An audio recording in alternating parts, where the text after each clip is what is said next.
Obi-Doo, it's everyone's favorite boomer and vintage lens enthusiast, and we're going to look at a couple lenses, one real quickly and one more in depth.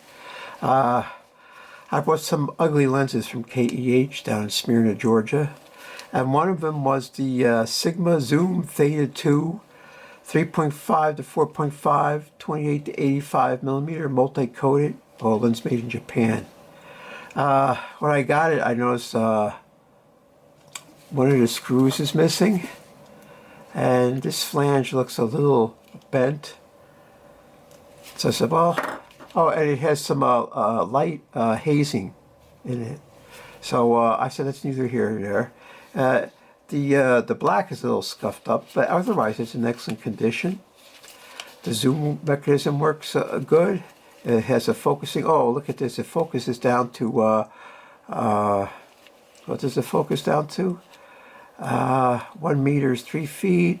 So a half a meter, that's 1.5 feet or something like that. It stops down to f/22. But what does it all mean? I'll tell you what it means. Sigma. It's not worth buying. The aperture won't stop down. So, and it's a shame because I did some tests wide open at f3.5 to 4.5, and it's really nice and sharp. And I said, oh, well, you know, I only paid like 12 bucks for it, so I guess it could go into my mausoleum, right? But I also bought from KEH. Let's look at this lens, huh? I bought this adapter too for like 5 bucks. Open, twist this, comes off. FD mount. VIVITAR 35 to 70. Constant aperture 3.5, multi-coated. This lens has a little bit of wear on enamel, but otherwise there's no damage that I could see. The other one was a two-touch. This is a push-pull. It only focuses down at less than 2.5 feet. It stops down to f/32, which is amazing. The aperture works. Hey, how about that? The aperture works. Let's see, can we get the aperture to work on this one? Yeah, the aperture works on this one. Stop at the f/32. Yeah, aperture works on this. That's great. I paid $13 for it. It has some slight hazing. Otherwise, the optics are clean. So I said, okay, I'll give this one a try. Of course, I have a big giant lens hood on it to help.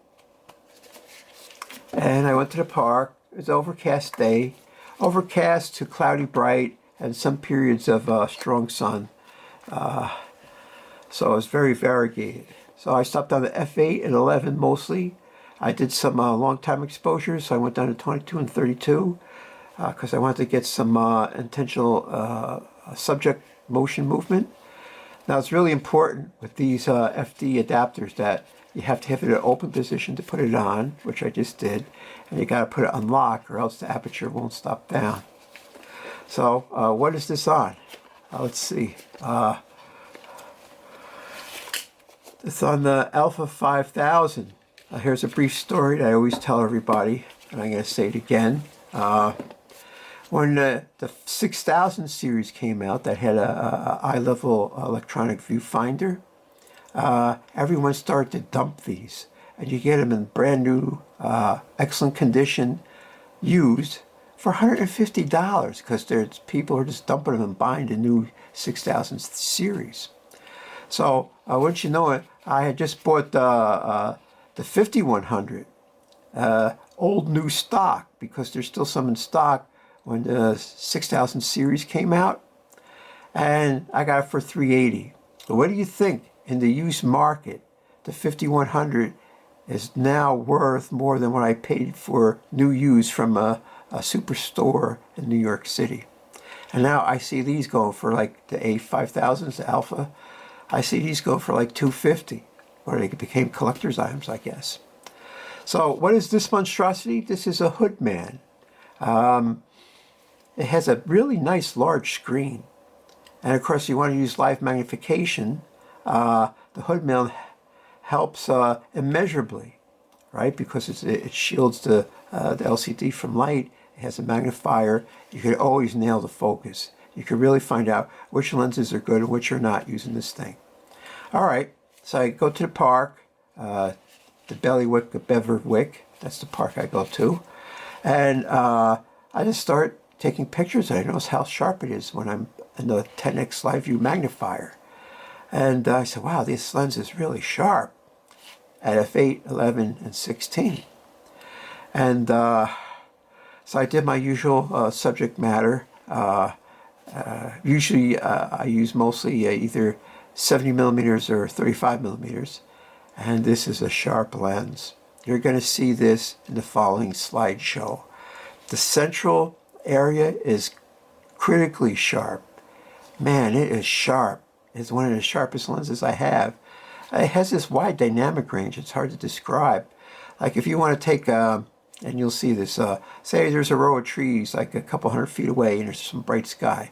Most of the lenses I have, and especially with this exposure, it'll expose for either the trees are dark and the sky looks normal, or the sky's overexposed and the trees are dark. This thing seemed to have both, which is amazing. And the only fault I could find with it is this upper corner, this side of the lens is slightly soft, even at f8, 11, and 16. I notice if you could boost the contrast a little bit, that makes it look a little bit sharper.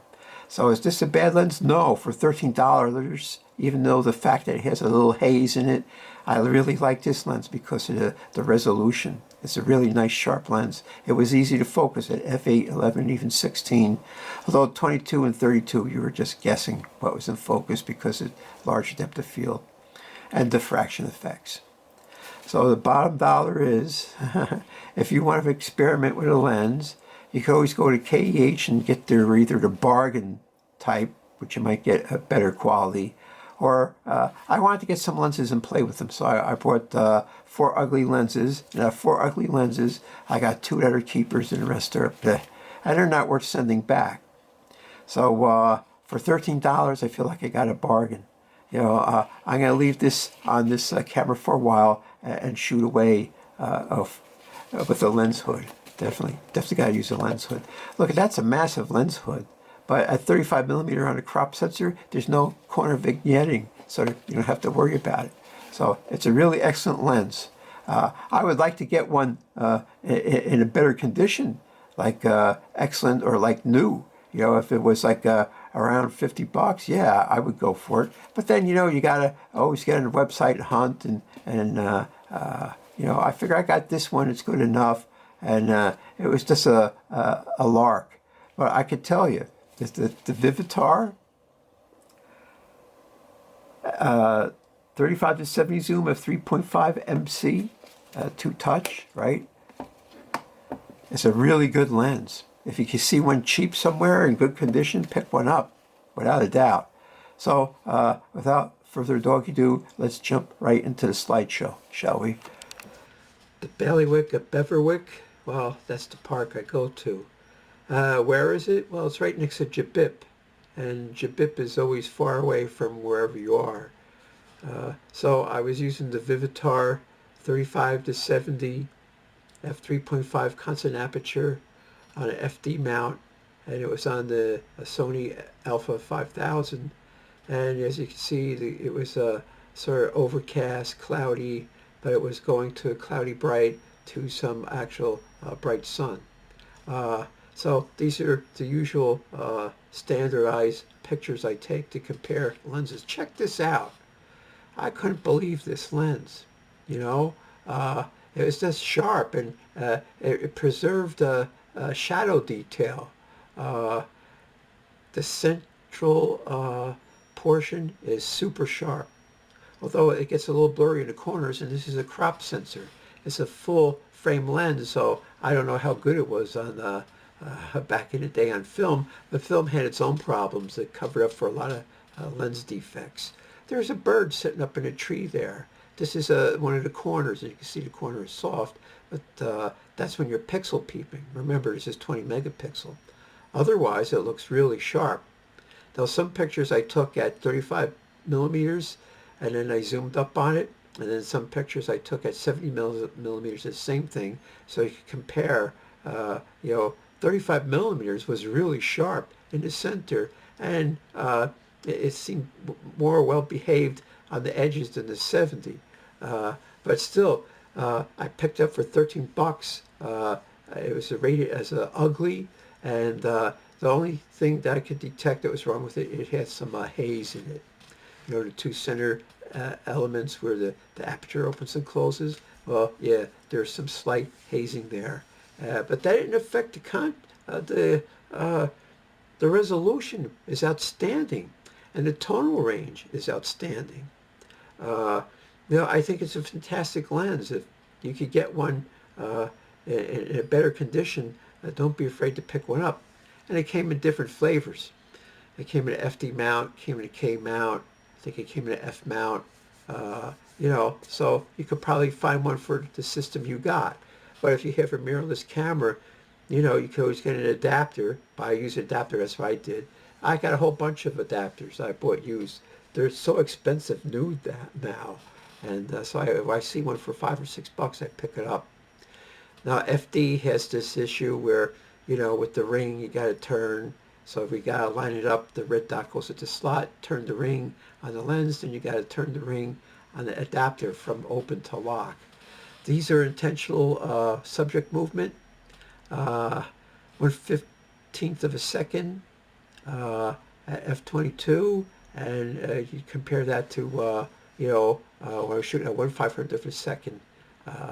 So the water has different, reveals different chicanery depending on your shutter speed. It's a fine lens. I bought 4 lenses on a lark. Just to see what it's all about, and out of the 4 lenses, only one crapped out, and I actually got 3. Now, they all had haze in them. Some were more scruffier looking than the others, and the one that fell out, well, was because the aperture didn't work. So remember, this is the park. I go to the park. I like to take these pictures. I use them as benchmarks so you could compare all these different lenses to each other. Oh, this is fantastic. Look at this tree. It's just had the red buds. And this is one of the best shots I got. For some reason, it was a good combo with the Alpha 5000. And of course, maybe the weather, since everything was evenly lit, it showed off the tonal range of this lens. I just can't get over it. So what do you think? I did an internet search on the VIVITAR 35 to 70 f3.5, and everyone says, yeah, it's crazy sharp. In the center, it's fantastic. Here, check this out, this B shot. Yeah, that's really nice. There's no mushiness. It was easy to focus at f8. It snapped in and out of focus. It wasn't like mushy either when you were focusing. And I was just extremely satisfied with it. Now, one thing I do, since it has a haze or fungus in the middle, I have a plastic container. I keep it in its own plastic container. I don't want to have it next to any of my other lenses because maybe the fungus will get out and attack them. So you should keep that in mind. In fact, I marked the container with a big F, so I know it had a lens that had some sort of fungus in it. But I really like the way these pictures came out, and it's a sharp lens. It's really a sharp lens. I can't say that enough. I got it for 13 bucks, and it's a keeper, and I'll just see how long it lasts. I could always slap it on something and just play with it, So without a doubt, pick one of these bad boys up. VIVITAR. Back in the day, they made some really good stuff. And it's all metal. None of this plastic crap. And it's relatively lightweight. I mean, look at the resolution on this, on these B pictures. And then even the wide frames, it has a lot of freaking detail, a lot of detail. I like this lens. If I had known that, I would have checked for a better copy, but even this junky copy is a keeper. Get one, without a doubt, no doubt about it.